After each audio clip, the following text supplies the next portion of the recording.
Hi everyone, welcome to Have Fun in College podcast. And I'm here with Abraham and Alex. and we're here to talk about college application. The first question I want to ask you guys is, what should you do before applying to college? Alex? So firstly, I think that there's still time for you to prepare for your extracurricular activities.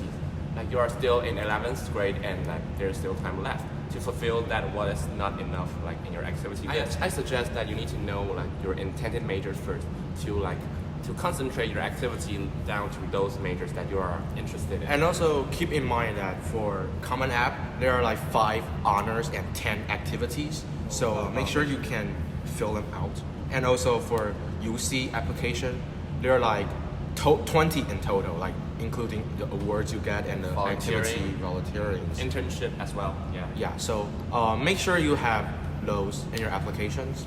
And the next is, after you have a intended majors, you can start searching on the school that has a that is pretty good in those majors.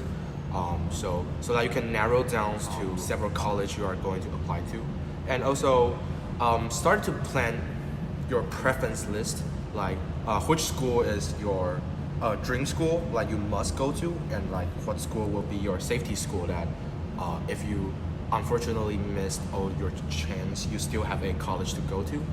And after you have those listed, you can start to plan your strategy, like which admission plan you are going to apply for, like early decision or early action, or you are going to stay plan for regular decision.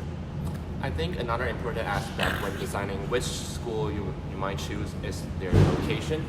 Like for some place in the United States, it might be very cold. If you are a person that afraid of cold, like you might want to choose schools that has a mild climate, such as California, Texas, Florida. Like these places have a warm climate and like relatively milder. And also keep in mind that the location of the university will influence your opportunity for internship or research. Like if you are just right beside Silicon Valley, there are a lot of chance you can have an internship there, or you're beside NASA, SpaceX, you can look for internship in those companies. And also like research in some laboratories, like for the national laboratories, you can find several research programs there. And lastly, like even though a lot of people consider tuition to be a problem, but I think that like since we're already in international program, like there's no need to consider about tuition at all, since like college is just an opportunity for us to get educated. Yeah, now let's say that you have chose like 10 to 20 colleges based on your preference about tuition, location, and major, that kind of stuff. So what should you start preparing to do? Like writing essays, or what else do you do? I suggest that like you might start like glancing over all of the essay topics in the schools that you choose.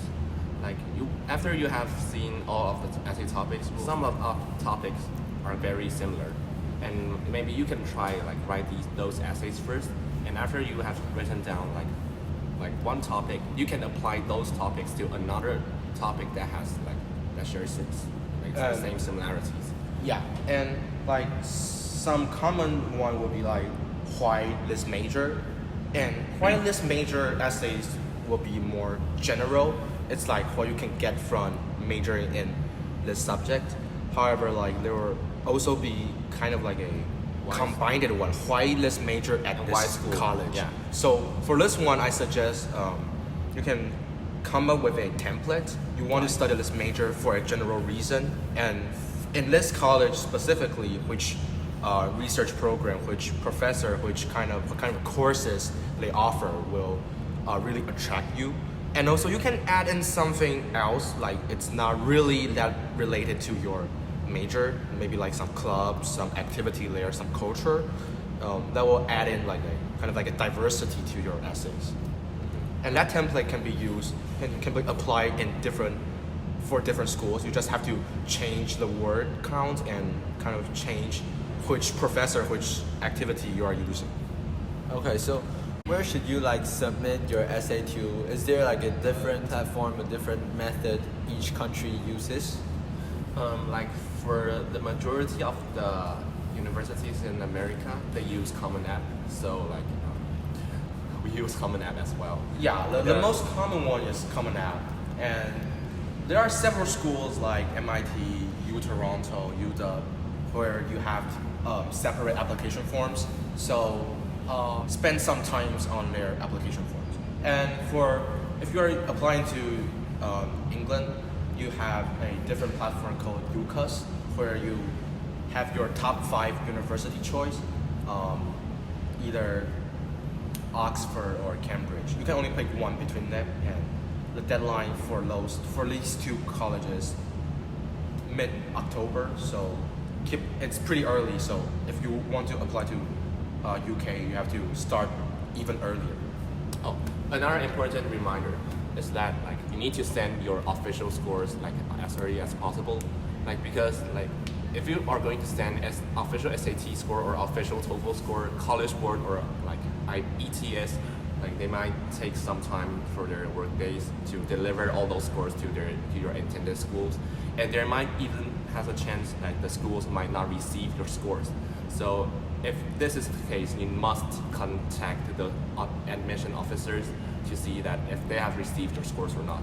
And it is also important that you need to save the receipts as you has already paid the payment when you are sending those scores to those schools. Yeah, so to track your application, so after you submit your application, usually you'll receive a portal from different university, and that portal will reflect your status of your application. So you will see whether you have some missing items like official scores, transcripts, or maybe some kind of resume, videos, or some paperwork they require. So constantly check those application portal because they usually have deadline. So yeah, you don't want to miss them, or that you will be either deferred to the regular round or just simply don't get a chance to be considered. So really keep an eye on them. Yeah, I think another thing you should consider is you should be looking into their like instructions or requirements about their tests or other documents, because you might like waste time or money on sending those test score to schools that don't need tests.